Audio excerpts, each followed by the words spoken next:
Hey everyone, welcome back to part 2 of the building inspection episode. I am Giancarlo Carangelo, joined with Anthony Lodgia and Kevin Mercurio, where we are going to pick up right where we left off last week's episode. So, Kevin, I was thinking about something funny because last week's episode we spoke about water and, floods and damages, and it made me remember how actually we met for the first time.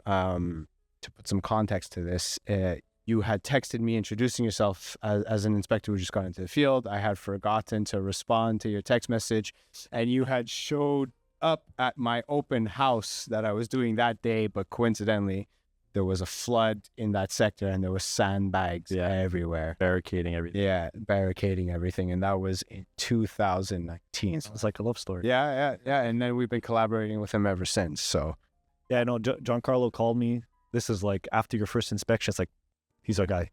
He's a guy. No, he's very serious. He's on time. He even shows up early. You should see how diligent he is and the way he works. Well, just the fact that I show up early. That's true. That's true. Just the fact that he came to the open house after I didn't respond. It's his text message was probably a testament to the type of professional he was. So, I mean, there's a reason why we've been working with you all this time and why we still are and why you're here, right? So I appreciate that. I love it. Let's get back into it. Yeah, let's get right into it. Kevin, do you have any sort of situation or story where a client has ever disagreed with you on either your expertise or your findings? I would say most of the time when I'm doing a pre-purchase inspection, my clients are not going to disagree with me because they're looking for the same issues that I am.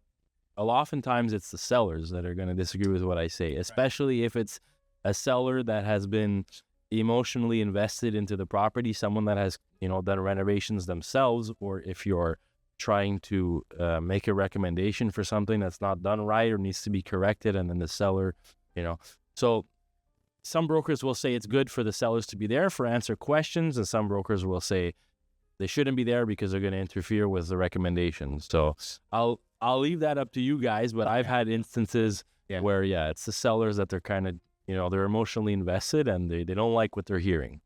Yeah, and there's some sellers during a building inspection that are so nonchalant, don't even, don't just sit on the couch and just wait for you to come ask them a question. But then there's the other ones that follow you around, But, speaking of following you around, I think this is a very important question to ask a building inspector. How do you handle the buyer's dad?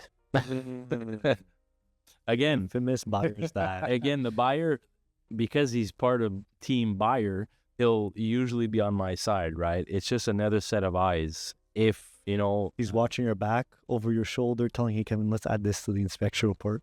Or he'll say, come and check this out, and I haven't gotten to that area of the property yet, but I'll get there eventually. It's honestly, I understand the worry. A lot of times it's a first time purchase for their children, so they just want to make sure that every stone is turned and there's nothing missed.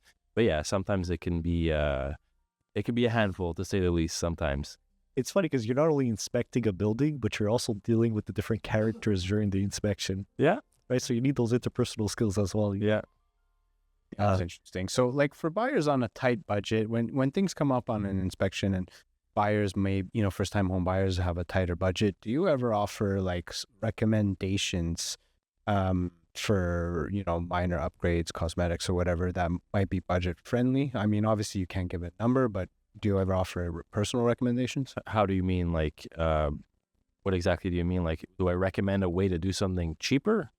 No, like, would you recommend a budget-friendly approach to maybe, for example, if a buyer doesn't like, let's say, for example, a tiled wall, okay, or something like that? Would you recommend anything budget-friendly that you have done in your personal experience? If it doesn't cause a problem, for example, right, if you're going to put a tiled wall beside a stove and, when the stove's going to open, the heat's going to radiate on the wall, well, you need that tile.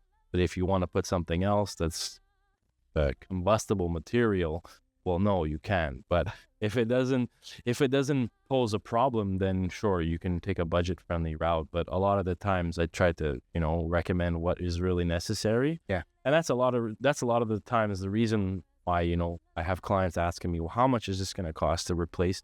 How much is this going to cost to fix? And it's a very difficult question to answer because there's a vast array of materials you can choose from, not to mention different contractors that are going to offer you different prices, right? So I'll give you a common example I give a lot of my clients. If somebody tells me how much is it going to cost to replace a window, well, it depends. What type of window do you want to install? Do you want a casement window? Or do you want a window? Or do you want a bay window, right? Do you want a sliding window? And what type of, do you want a single pane, double pane, triple pane? Kevin, I could tell you all about this right now. Yeah, you actually called me about this yesterday and told me about this. So it's funny that we're talking about windows. Oh, it's critical to the inspection, I guess. But my wife, she wants to get new doors. And we say, okay, we got this bay window in the front. Why not check it out, see how much it costs to redo it? I'm going to tell all those listeners at home, if you see a bay window, I understand they're great, beautiful to look at. The light is amazing, but they are costly. Yeah. They're almost 3 times the price of a regular window, the same size.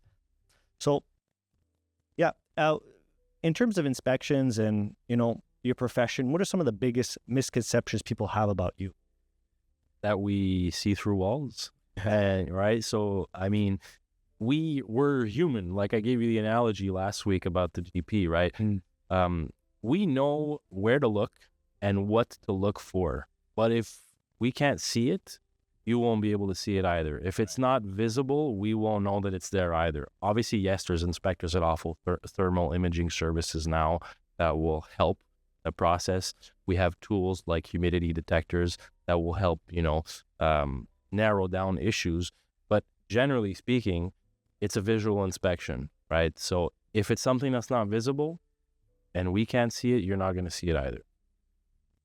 Right. So like your tools that you use on a day-to-day basis inspection. I know you got your iPad, everything there. And what are some of the tools that you use for your inspections? Well, like we discussed last week, my drone, when I'm inspecting outside the property, you can't do an inspection without a flashlight. It's impossible.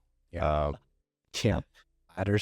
Ladders, yeah, of course, drills, screwdrivers. Like I said, humidity detector. If we see surfaces that look like they've been affected by moisture, well, we have tools like humidity detectors that will allow us to confirm whether it's an active issue or it's something maybe that occurred in the past and has had time to dry out. Those are some of the tools that we use. That's why you come in with that big bag. I mean, doing an inspection, that's just like massive. It feels like it's getting bigger every year. Yeah. It's the bag and the shoes also. Yeah, shoes. Yeah, second pair of shoes. Yeah. But I think like you made a comment about the bag getting bigger, but as the years go on, more and more technology and tools would come out, right? And yeah, of course. Like the drone, for example, 6 years ago, you weren't really using a drone. No. And depending on the drone that you're using, some of them require permits, right? So it's a learning curve. Amazing. So like, tell me something.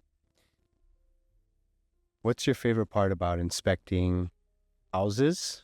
Okay. And I'm going to guess it's not crawl spaces. No, definitely not. I would say the part that I enjoy the most is when I have the opportunity to inspect luxury properties, right? It's really fun to, be in the presence of these really nice buildings. And also sometimes, you see homeowners that have renovated houses in really nice ways. And it gives me ideas for my own place. So I'm quite privileged to have the opportunity to inspect some of these buildings.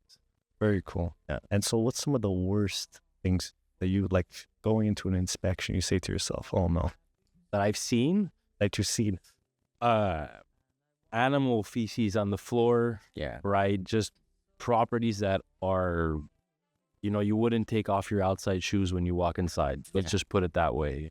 Properties that have been neglected, whether it's owner occupied or tenants that are living there. Properties that are just really filthy, poorly ventilated, a lot of mold in property. Oh yeah, those are some examples. What about bats in an attic? Yeah. So I've encountered at least one or twice, a bat in an attic. Luckily, it looked like it was sleeping, so I was okay. But let's just say I got out of there as quickly as possible. And I'm sure in crawl spaces you've seen some mice too. Yeah, alive and dead. Sometimes. Yeah, I think that's like the least of your concerns. Well, Yes and no. It's if it's dead, okay. If it's alive, I'm gonna try to stay away from it. Yeah. But for crawl spaces, it's more like there have been instances where, homeowners will put light fixtures in a crawl space, and it's if it's a glass light bulb and it shatters, well, you're crawling across the ground, and if there's broken glass everywhere, well, you have to make sure that you're not going to crawl across that, because unless you're wearing really padded jumpsuit, well, you're gonna mess yourself up. So, like, just to add on the crawl space subject, how what's the height of a typical crawl space? It really depends on how old the building is. Some newer buildings have been renovated really nicely. There can be crawl spaces in new construction homes that are split level homes, right? We still call it a crawl space, but older home crawl spaces, sometimes you'll be lucky, you'll get about 14 to 16 inches, and you'll have to really crawl under it. But that's, I got used to that. Oh, claustrophobic. Yeah, claustrophobic. I wouldn't be able to do that. To the max. No, it's not for me. That's for sure. Yeah. That's what we let Kevin do all that work. Yeah, exactly. And when he was inspecting my properties, Kevin's like, "Hey, man, come on the roof." Yeah. I'm like, Kev, I'm okay here, man. Yeah.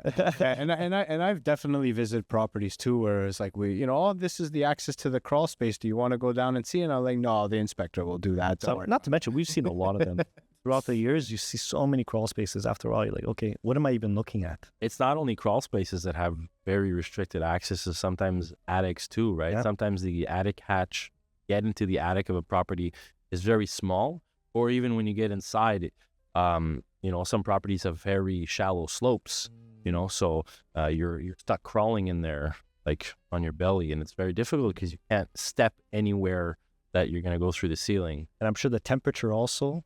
Yeah, depending on the time of year that you're in an attic, in theory, your attic is supposed to be the same thing as the outside temperature, right? That's the goal. That's why you have insulation on your ceiling, on your top floor of your house. So in theory, when you're going in an attic, it's going to be just as hot as the outside in the summer, if not hotter, because all the moisture gets trapped up in the attic. By the same token, in the winter, if you're going in an attic, it's going to be really cold. So, like, what would be the role of a vapor barrier in an attic? Yeah. Well, a vapor barrier does exactly what its name implies. It stops vapor from migrating through it, right? So a lot of times we're supposed to have a vapor barrier in the attic below the insulation. So, in the winter and even in the summer, we're producing a lot of moisture in our properties, whether it's from taking showers, cooking, using our washrooms, or just breathing. Well, that moisture has to go somewhere. And if you don't operate your fans enough, expel that moisture outside, well, it's going to have a tendency of rising up into the attic. That vapor barrier, which is essentially just like a plastic film, is going to stop that from going in the attic. And you don't want it to go in the attic, because if you do, especially in the winter, it's going to condense with the cold air, because vapor is warm air, and it's going to produce water droplets in the attic, and that's going to eventually turn into mold. So it's a good thing to have in an attic. Which then leads to health problems. Yeah, that's the standard nowadays.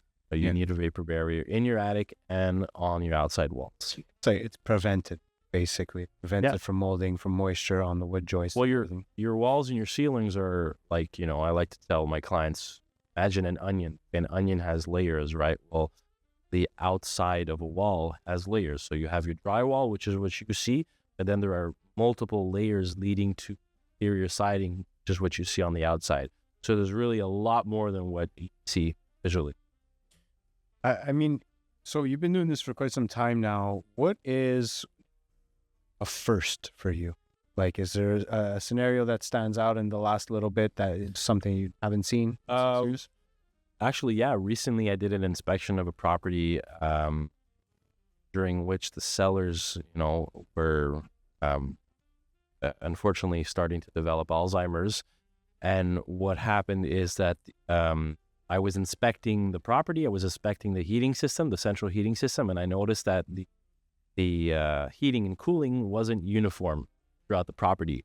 And when I got to the top floor of the building, I decided I'm going to take a better look at the heating system, and I opened the registers in the floor and in the walls, and I noticed that the seller had stuffed newspaper and rags inside the duct, and then probably in an attempt to, restrict the airflow, even though the registers have little dampers on them, So in a situation like that, if I hadn't come around, depending on how long that property would have stayed on the market, or even for my clients, if they ended up purchasing it, that's a serious fire hazard.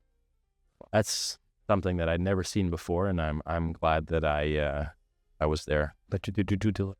I did my due diligence. That's the importance. Well, the buyers did their due diligence, hiring an inspector, most importantly. And that's the importance. And No, I was just going to say, and when buyers do hire you, what type of service are they expecting from you after the inspection? So I like to provide service after the inspection. If my clients are going to remain in the property, if they have questions, whether they're planning to renovate, essentially, I'm available anytime my clients need to me. If they're going to do something with the property, if they're going to renovate the property, they have questions on how something needs to be done or how something needs to be maintained, I remain available. I remember once we were doing an inspection and we were in a unfinished basement, and it was really unfinished, and there was like a plastic tarp, I guess, all over the floor, and walked downstairs, and Kevin's like, it seems to be very humid here and moist, Now we just going to try to figure out why it's humid and moist. And at the same time he's saying that, simultaneously, a tenant had flushed the toilet, and we hear leaking coming from the pipe, and water is just pouring down the pipe, pouring down the pipe, hitting the plastic, and he stops and he's like, all right, so now we know why it's humid and moist. And now we know why the plastic is there. Yeah, all right, exactly. All right, now we know why it's humid and moist and why they have plastic. Some defects are a bit more obvious than others, to say the least. So so what would you offer? I got two questions here. So what would you offer as advice to a young, aspiring building inspector just getting into field for the first time? Well, depends. You have to know if you like what the job entails. So go seek out an inspector and spend a day, a week, a month with them, just as an intern. Just see what the job entails, what it is, what you're doing day to day. A lot of my colleagues that went to inspector school with me, they liked the job, but they just hated the report writing process. So you really need to know what it entails. So that's a big component.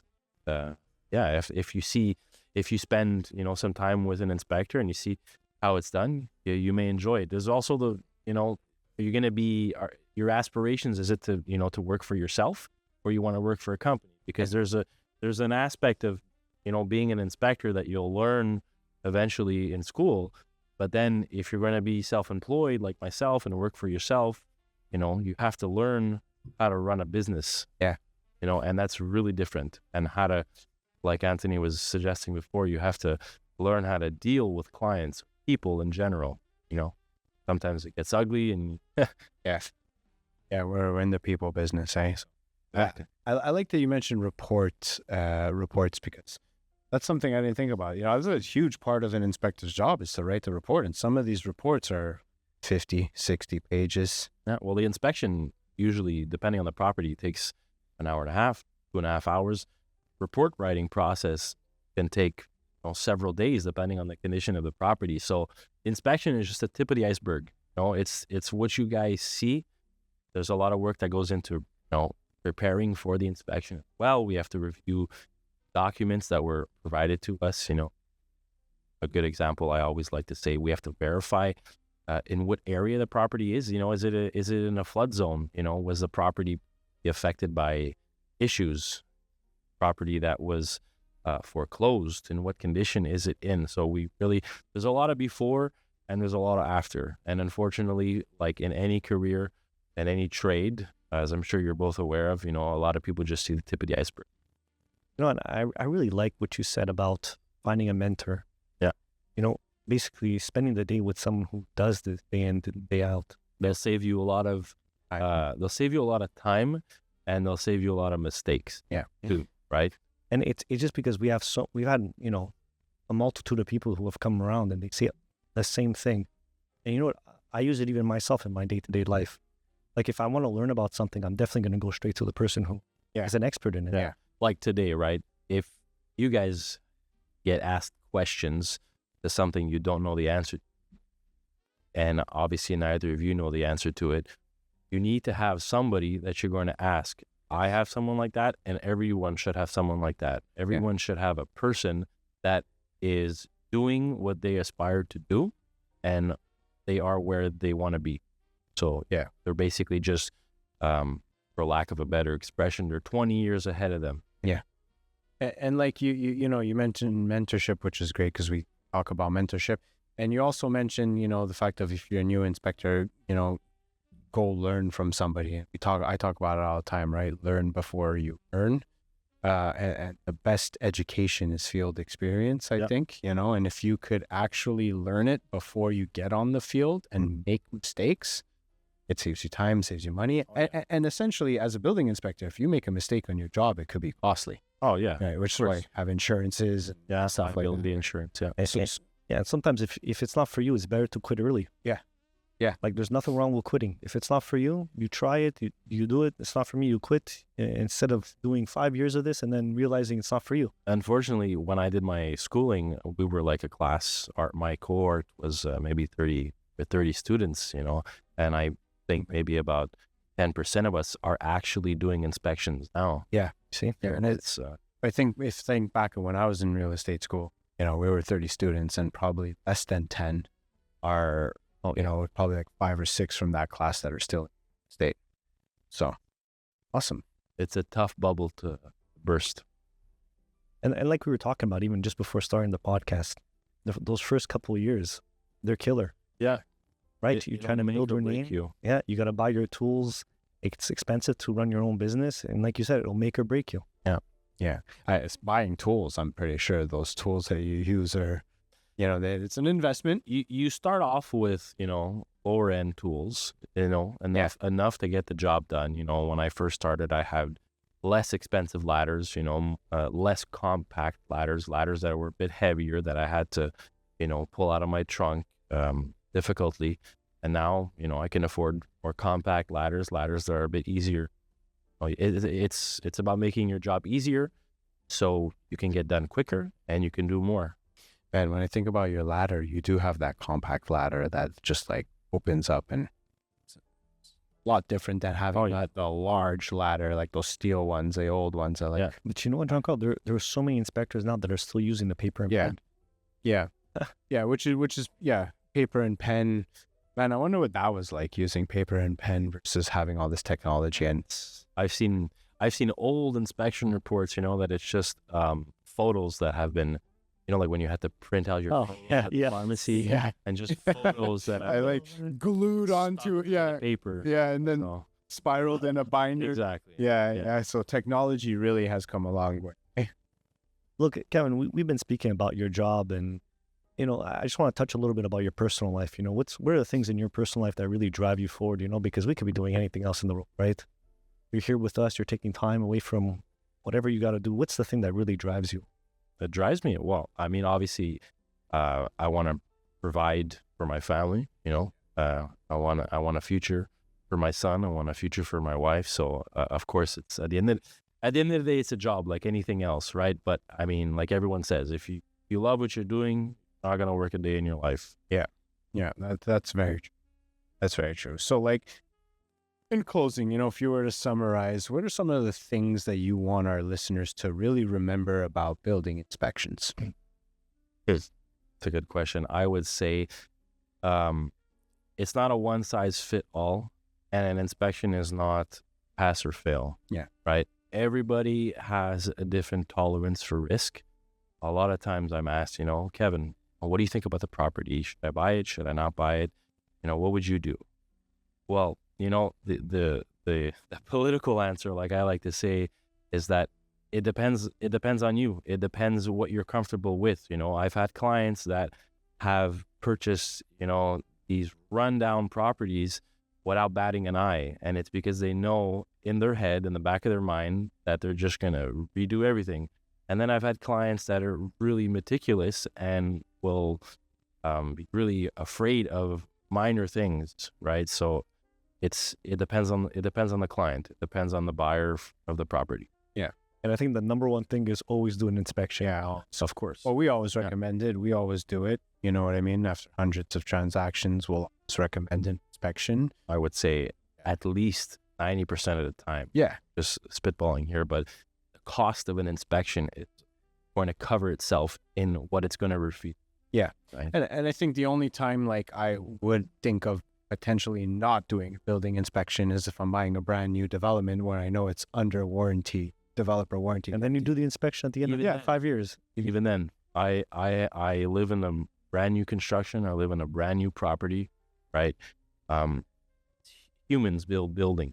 It's not robots, right? And at any given time, you'll have between 3 and 6 tradespeople on a job site, and people make mistakes. I witnessed it. I was there, every week when they were building my property, and I had to point things out for them to correct. So new doesn't mean perfect. It means in better condition, but it doesn't mean perfect. Yeah. So Could you just picture Kevin at home? Yeah. His family being like, "Oh, that floor's starting to slant a little bit." Babe, I gotta get back. This is a defect. I gotta get back there. Yeah. How many months are left on the builder's warranty? Yeah.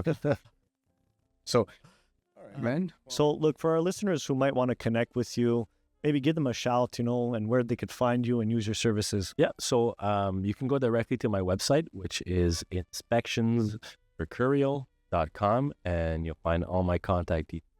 So email address, phone number, and credentials. Amazing, man. Well, it was great having you on, Kevin. Thanks for joining us, for this 2-part episode here. Glad to be here. Yeah, it was awesome. And for anyone listening or watching us, guys, like, follow, comment, subscribe. I'm getting a lot of comments that people have been seeing us, so it's time to hit that subscribe button, follow while you're watching our content. And until next time, I'm Giancarlo Carangelo. I'm Anthony Lodja. Keep learning, keep growing, and keep building the edge in real estate. And I'm Kevin Mercurio. And never skip a building inspection, guys. Never.